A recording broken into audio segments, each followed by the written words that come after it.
الحمد لله رب العالمين إله الأولين والآخرين الصلاة والسلام على سيدنا سيد الأولين والآخرين وعلى كل من دعا بدعوته واهتدى بهديه واستنى بسنته إلى يوم الدين.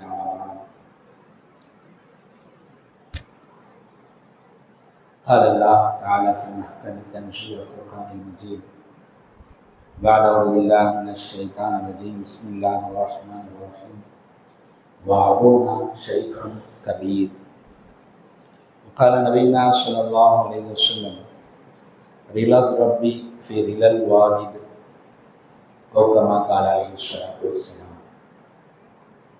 கண்ணியத்திற்கும் பெருமதிப்பிற்கும் உரிய அல்லாஹ் தஆலாவின் நல்லடியார்களே, ஒவ்வொரு வருடமும் ஜூன் மாதம் 3வது ஞாயிற்றுக்கிழமை தந்தையர் தினமாக அனுசரிக்கப்படுகிறது. இந்த அடிப்படையில் நாளை மறுநாள் தந்தையர் தினம், அதாவது தந்தைக்கு செய்ய வேண்டிய கடமைகள் உரிமைகள் சம்பந்தமாக ஒரு விழிப்புணர்வை ஏற்படுத்தப்படணுங்கிறது அந்த தினத்துடைய நோக்கமாக இருக்கு. மார்க்கம் எல்லாத்தையும் வாழ்க்கையினுடைய எல்லா தருணங்களுக்கும் வழிகாட்டக்கூடியது, எல்லா உறவுகளுக்கும் வழிகாட்டக்கூடியது. அந்த அடிப்படையில் தந்தையர்களுக்கு அப்படின்னு சொல்லி மார்க்கத்தில் ஒரு பெரிய அந்தஸ்து இருக்கு. தந்தை உறவு அப்படிங்கிறதுக்கு ஒரு பெரிய அந்தஸ்து இருக்கு. அது சார்ந்த விஷயங்கள், ஒரு மனிதன் தனது தந்தைக்கு செய்ய வேண்டிய கடமைகள் என்ன, எப்படியெல்லாம் தந்தைக்கிட்ட நடந்து கொள்ளணுங்கிறது சம்பந்தமாக கண்ணியத்துக்கு கொடுத்தானவர்களே, ஷரியத்தில் தந்தை அப்படிங்கிறது இங்கே உலகத்தோடு முடிஞ்சிடாம மறுமையிலேக்கும் தந்தைக்கு ஒரு தனி அந்தஸ்து இருக்கு. பொதுவாக மறுமையில் யாரும் எந்த உறவையும் கவனிக்காத நேரம் அது. ஒவ்வொரு மனிதரும் யா நஃப்சி, யாழ்லா எனக்கு என்ன ஆகுமோ எனக்கு என்ன ஆகுமோன்னு இருக்கக்கூடிய அந்த தருணத்தில் கூட ஒரு மனுஷனுக்கும் தந்தைக்கும் உண்டான தொடர்பு துண்டிக்கப்படாது. ஹதீஸில் நபி ஸல்லல்லாஹு அலைஹி வஸல்லம் சொல்லி காமிச்சாங்க, நாளைக்கு மறுமையில் ஒவ்வொரு மனிதரும் அவரோட தந்தை பெயரோடு சேர்த்து அழைக்கப்படுவார். நாளைக்கு நாம் இந்த நாட்டுக்காரர்கள், இந்த மொழிக்காரர்கள், இந்த இனத்தவர்கள், இவ்வளவு படித்தவர்கள், செல்வந்தர்கள், ஏழைகள், இந்த பாகுபாடெல்லாம் கிடையாது. ஒரு மனிதனுக்கு அதிகபட்ச அடையாளம் என்ன? அவங்க அத்தா பேரோட இணைஞ்சிருக்கும், அவ்வளவுதான். ஒரு மனுஷனும் அவங்க அத்தாவோட பேர், இப்படிதான் அழைக்கப்படுவார். ஒரு உலகத்தில் எந்த நாட்டில் வேணா வசிக்கட்டும், எந்த காலத்தில் வேணா இருந்திருக்கணும், எந்த மொழியை வேணா பேசியிருக்கட்டும், அந்த எந்த அடையாளத்துக்கும் எந்த மரியாதையும் கிடையாது. இவர் தந்தையோட ஹக்கை நிறைவேற்றி இருந்தாலும் தந்தையோட இணைக்கப்படுவார், நிறைவேற்றலைனாலும் தந்தையோட இணைக்கப்படுவார். முதல்ல மறுமையில ஒரு மனிதனுடைய அடையாளம் என்பது அவன் தந்தை மூலியமாகத்தான். ரெண்டாவது, ஒரு மனுஷனை பற்றி அல்லாஹ் சந்தோஷமா இருக்கானா, அல்லாஹ் கோபத்தில் இருக்கானான்னு இந்த மனுஷன் எப்படி விளங்குறது? நபி ஒன்று ஹதீஸ்ல சொல்றாங்க. இப்ப ஒரு அடியார் இருக்காரு, இவர் சம்பந்தமா அல்லாஹ் பொருத்தத்தில் இருக்கானா பொருத்தம் இல்லாமல் இருக்கானா இந்த அடியாரால கவனிக்க முடியாது, இந்த அடியாரால தெரிஞ்சு கொள்ள முடியாது. நபி ஒரு அளவுகோல் கொடுக்குறாங்க. இந்த அளவுகோல் மூலியமாக நீங்க தெரிந்து கொள்ளலாம். என்ன அளவுகோல்? ரிலல் ரப்பி ஃபி ரிலல் வாலித். ஒரு தந்தையின் திருப்தியில அல்லாஹ்வுடைய திருப்தி இருக்கிறது. இவன் உட்கார்ந்து யோசிக்கணும், எங்க அத்தா என் மேல முகப்பத்தா இருக்காரா அப்படின்னு யோசிக்க வேண்டியது. உண்மையிலே அத்தாவுக்கு இவருக்கு மத்தியில் உள்ள தொடர்பு சரியா இருந்துச்சுன்னா இவர் முடிவு செஞ்சிடலாம், எனக்கும் என் ரப்புக்கும் மத்தியில் உள்ள தொடர்பு சரியா இருக்கு, அல்லாஹ் என் மேல பொருத்தத்தில் இருக்காங்க. அடுத்து சொன்னாங்க நபி ஸல்லல்லாஹு அலைஹி வஸல்லம், அல்லாஹ்வினுடைய கோபம் தந்தையின் கோபத்தில் இருக்கிறது. இவர் உட்கார்ந்து யோசிக்கிறார், ஆமா என் அத்தா என் மேல அதிருப்தியில தான் இருக்காரு, கோபத்துல தான் இருக்காங்க அப்படிங்கிறத புரிஞ்சுக்கிட்டாருன்னா அந்த புரிதலோட நிறுத்த வேணாம், இன்னொன்னையும் புரிஞ்சுக்க வேண்டிதான், அல்லாவும் என் மேல கோபத்துல தான் இருக்கான். அந்த அளவுக்கு அல்லாஹ்வுடைய திருப்தியினுடைய அளவுகோல் இங்க தந்தையினுடைய திருப்தி எப்படிங்கிறத வச்சுதான் மார்க்கெட்டில் முக்கியத்துவம் கொடுக்கப்படும். இன்னொரு ஹதீஸ்ல நபி ஸல்லல்லாஹு அலைஹி வஸல்லம் அவங்க நமக்கு புரிய வைக்கிறாங்க அத்தாங்கிறது யாரு அப்படின்னு. நபி ஸல்லல்லாஹு அலைஹி வஸல்லம் சொன்னாங்க, அல் அபு அவுஸத்து அபுவாபில் ஜன்னா, சொர்க்கத்தின் வாசல்களில் நடு வாசல் உனது தந்தை ஆகும். சொர்க்கத்துக்கு பல வாசல்கள் இருக்குவா, நடு வாசல் ஒரு தந்தை. நீங்க நினைச்சீங்கன்னா அந்த வாசலை சரியாக பாதுகாத்து அந்த வாசல் வழியா சொர்க்கத்துல நுழைந்து கொள்ளுங்க. இல்ல நீங்க விரும்பினால் அதை வீணாக்கி கொள்ளுங்க என்பதாக நபி ஸல்லல்லாஹு அலைஹி வஸல்லம் சொல்லி காமிச்சாங்க. அந்த அளவுக்கு இந்த அடியானுடைய சொர்க்கம் தந்தையினுடைய கையில தான். சொர்க்கத்தின் நடுவாசல் ஒரு நுழையணுமா, தந்தையுடைய ஹக்கை நிறைவேற்றிட்டால் நுழைஞ்சிருவார். தந்தையுடைய ஹக்கில் குறைவு செஞ்சார் அப்படின்னா சொர்க்கத்துடைய நடுவாசல் வீணாக்கியவர் என்பதாக சொல்லியிருக்காங்க. கண்ணியத்துக்குள்ளானவர்களே, எல்லா நேரங்களிலும் எல்லா கட்டங்களிலும் ஒரு அடியான் முதல்ல தந்தைக்கு செய்ய வேண்டியது கட்டுப்படுதல், இத்தாஅத்துங்கிறது. நாம் நினைச்சுக்கிட்டோம் பெற்றோர்களாக இருந்தால் நாம் சிறுவர்களாக இருக்கிற வரைக்கும் தான் பெற்றோருக்கு கட்டுப்படணும். நான் இன்னைக்கு சின்ன வயசு, அத்தா சொன்னாரு கேட்டேன், அம்மா சொன்னாங்க கேட்டேன். இப்போ அவங்களுக்கு என்ன தெரியும், அவங்க சொல்றதை நான் எப்படி கேட்க முடியும்? இதுதான் நம்மளுடைய சிந்தனை. நமக்கு வயசாயிருச்சுன்னா இனி என்னங்க அத்தா பேச்சு, அவருக்கு என்ன தெரியல, இன்னைக்கு இருந்த நடப்பு என்ன தெரியும்? கண்ணிக்கு கொடுத்தவர்களே, நம்ம மௌத்தா போகிற வரைக்கும் நமக்கு அவர்கள் அத்தா தான், அவர்களுக்கு நாம் குழந்தைகள் தான். எல்லா காலகட்டத்திலும் கட்டுப்படணும். சஹாபாக்கள் சில நேரங்களில் ரொம்ப நுணுக்கமான விஷயங்கள்ல மார்க்கத்துடைய எல்லைகள் சார்ந்த இடங்கள்ல கூட பெற்றவங்களுக்கு கட்டுப்பட்டு இருக்காங்க. இஸ்லாமிய வரலாறுல சிஃபின் அப்படின்னு சொல்லி ஒரு போர் நடந்துச்சு. அது ஒரு குறிப்பிட்ட காலம் முஸ்லிம்களுக்கு மத்தியில ஒரு மிஸ் அண்டர்ஸ்டாண்டிங்ல நடந்த ஒரு சிறிய போர். இரு தரப்புலையும் முஸ்லிம்களே மோதிக்கொண்ட ஒரு சூழ்நிலை. இப்போ ஒரு தரப்புல அலி ரலியல்லாஹு அன்ஹு இருக்காங்க, இன்னொரு தரப்புல போரிட வேண்டிய சூழ்நிலை அப்துல்லா இப்னு அபுல் ஆஸ் ரலியல்லாஹு அன்ஹுடைய அத்தா அம்ரு ரலியல்லாஹு அன்ஹு. அவங்க இந்த அலி ரலியல்லாஹு எதிர்த்து நிற்கக்கூடிய படையில போரிடக்கூடிய ஒரு சூழ்நிலை. மயனை கூப்பிடுறார், நான் போருக்கு போறேன், நீனும் வாப்பா. ஆனா அப்துல்லா இப்னு அம்ருல் ஆஸ், அப்துல்லா ரலியல்லாஹு அன்ஹு அவர்களுக்கு அந்த போர்ல கலந்துக்க விருப்பம் இல்லை. ஏன்னா எதிரில் இருக்கிறது அலி ரலியல்லாஹு அன்ஹு. எப்படி இந்த போர்ல போய் நம்ம நிக்கிறது, எப்படி கலந்துக்கிறது?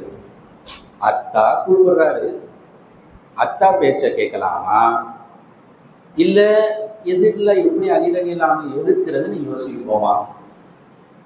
இந்த தருணத்துல முடிவெடுக்கிறாங்க, அத்தாவுடைய பேச்சு தான் முக்கியம். ரொம்ப நுணுக்கமான இடம், ரொம்ப மார்க்கத்தின் எல்லை சம்பந்தப்பட்ட இடம். முடிவெடுத்தாங்க.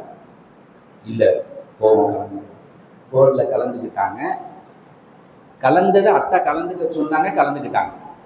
எந்த செயல்பாடும் செய்யல, யாரையும் தாக்கல, யாருக்கும் கீறலை ஏற்படுத்தல, யாரையும் கொலை செய்யல, போரினுடைய உள் செயல்பாடுகள் எதுவுமே செய்யல.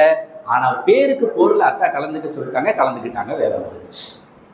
அவ்வளவு கடினமான செயல்கள்லையும் மார்க்கத்தினுடைய எல்லைகள் சம்பந்தப்பட்ட இடங்கள்லையும் அந்த மார்க்கம் காட்டக்கூடிய வழிமுறைக்கு நிகராக அத்தாவுடைய பேச்சை கேட்டிருக்காங்க.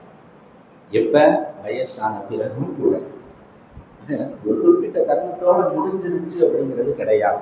தந்தையை கட்டுப்படுதல்ங்கிறது முதல் விஷயம். இரண்டாவது, நாம் இன்னைக்கு பெற்றோருக்கு செய்ய வேண்டியது முதல்ல கட்டுப்படுதல், அடுத்து கலந்துறவாடுதல். அவங்களோட சேர்ந்து வாழணுங்க.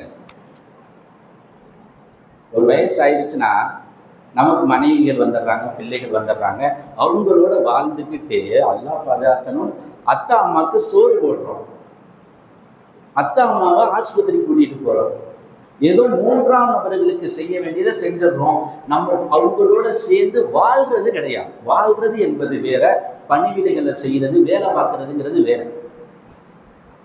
சேர்ந்து வாழணும். அவங்க எதிர்பார்க்கிறதுதான். இன்னைக்கு யாரும் சாப்பாடு போடாமல் விரட்டி விடலை. யாரும் ஏதோ ஒரு மருத்துவத்தை ஏதோ தன்னால் இயந்த சக்திக்கு நான் மருத்துவம் பார்த்துருவோம். அதனால் அவங்க அதை எதிர்பார்க்கல. என் உள்ள என்னோட சேர்ந்து கொஞ்சம் நேரம் பேசணும், நான் பேசுறத கேட்கறேன். பெற்றோர்கள் நம்மகிட்ட எதிர்பார்க்குறாங்க. நான் அவங்க வயசான பின்னாடி நான் கொஞ்சம் நடுநிலை வயசுக்கு வரும்போது என் மையன் என்னோட உட்காந்து பேசணும். அவங்களுக்கு சாப்பாடு இனி அவங்க உலகத்தில் சாப்பாட்டில் அவங்களுக்கு விருப்பம் இல்லை. மருத்துவத்தை அவங்க விரும்பலை, நேசிக்கலை. அவங்க நேசிக்கிறது ஆசைப்படுறது என் மையன் என்னோட சேர்ந்து கலந்துருவாங்க. நபிமார்கள் அவங்க அத்தாவோட சேர்ந்து கலந்துருவாடி வாழ்ந்தாங்க. நபி முழுவதுடைய பொறுப்பு அது தனி. ஆனால் காலம் முழுக்க அத்தாவோட வாழணும், சேர்ந்து வாழணும். கடமையை நிறைவேற்றி விட்டுட்டு ஏதோ 3ஆம் நபராக இருக்க வேண்டிய தேவை அவர்களுக்கு கிடையாது. அவங்க நம்மளை அப்படி வளர்க்கல. தாவூத் அலைஹிஸ்ஸலாம் அவர்கள், சுலைமான் அலைஹிஸ்ஸலாம் அவர்கள், ஒரு சமயத்தில் தாவூத் அலைஹிஸ்ஸலாம் அவர்களுக்கு ஒரு வழக்கு வருது. தாவூத் அலைஹிஸ்ஸலாம் பெரிய அரசர், மகனார் சுலைமான் அலைஹிஸ்ஸலாம்.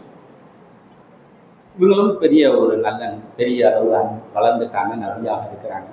ஒரு வழக்கு ஒன்று வருது. வழக்கு என்ன அப்படின்னா, ஒரு ஆட்டு இடையினுடைய ஆட்டு மந்தை திராட்சை தோட்டத்தில் போய் பெரிய அளவு தோட்டத்தை நாஸ்தியாக ஆக்கிருச்சு. பெரிய அளவில் அதனுடைய உணவுகள் எல்லாத்தையும் சாப்பிடுச்சு. திராட்சை தோட்டக்காரருக்கு ஒரு பெரிய நஷ்டம் ஏற்பட்டு போயிடுச்சு. இப்போ வழக்கு தாவூத் அலைஹிஸ்ஸலாம் அவர்கிட்ட வருது. தாவூத் அலைஹிஸ்ஸலாம் வெளிப்படையாக பார்த்துட்டு தீர்ப்பு சொல்லிட்டாங்க. இந்த ஆடு தானே இந்த தோட்டத்தில் இவ்வளோ நஷ்டத்தை ஏற்படுத்துச்சு, இந்த ஆட்டை எல்லாத்தையும் நீ தோட்டத்துக்காரருக்கே கொடுத்துரு, வேறு இதுதான் தீர்வு. இவ்வளவு ஆட்டையும் என்ன செஞ்சிடணும், தோட்டத்துக்காரருக்கு கொடுத்துடணும். அவருக்கு தோட்டத்தில் பெரிய நஷ்டம் உண்டாயிடுச்சு, இதுதான் தீர்ப்பு அப்படின்ட்டு சொல்லிட்டாங்க. சுலைமான் அலைஹிஸ்ஸலாம் கூட இருக்காங்க, மகனார் பார்க்குறாங்க. இந்த தீர்ப்பில் இன்னும் சரி செஞ்சால் நல்லா இருக்குன்னு ஒரு யோசனை வருது. கைரதாலிக்கையா அப்படி கேட்டாங்க. யார் நபி தந்தையே, வேற ஏதாவது கொஞ்சம் மாற்றலாமா, கண்ணியமா மரியாதையா அத்தா கிட்ட வேற ஏதாவது கொஞ்சம் மாற்றலாமா? மகனாட்ட சொன்னாங்க, சொல்லு மகனே, நீங்கள் ஏதாவது நல்ல ஒரு அபிப்பிராயம் தான் சொல்லுங்க. சொன்னாங்க, இந்த ஆட்டு மேய்க்கிறவன்ட்ட அந்த தோட்டத்தை ஒப்படைங்க. தோட்டத்தில் எவ்வளவு நஷ்டம் உண்டானுச்சோ அவன் குறிப்பிட்ட காலம் அந்த தோட்டத்தில் பணி செஞ்சு மீண்டும் அந்த தாவரங்கள் எல்லாம் நல்ல நிலைமைக்கு வர்ற அளவுக்கு என்ன செய்யணும், அந்த தோட்டத்தில் பணி செஞ்சு உருவாக்கணும். அது வரைக்கும் இந்த ஆட்டுக்காரன்ட்ட எவ்வளவு ஆடுகள் இருந்ததோ அது அனைத்தையும் தோட்டக்காரன்ட்ட கொடுத்துருங்க. இந்த ஆடுகள் மூலியமாக, அதன் மூலியமாக கறக்கக்கூடிய பால்கள் மூலியமாக தோட்டக்காரன் பயனடைந்து கொண்டு இருப்பான். தோட்டம் சரியான நிலைமைக்கு வர்ற வரைக்கும் ஆடுகள் எல்லாம் அந்த பழைய தோட்டக்காரன்ட்ட இருக்கும். அவனுக்கு இந்த இதில் ஏற்பட்ட நஷ்டத்துக்கு பகரமாக ஆட்டினுடைய பாலின் மூலியமாக அவன் வருவாய் ஈட்டிக் கொள்ளட்டும்னு ஒரு தீர்ப்பு சொன்னாங்க. பிறகு அந்த தீர்ப்பு சரியாக இருந்துச்சு. தாவூத் அலைஹிஸ்ஸலாம் ஏற்றுக்கொண்டாங்க. கண்ணியத்துக்கு கொடுத்தாங்களே, இதுதான் கலந்துரையாடுதல்ங்கிறது.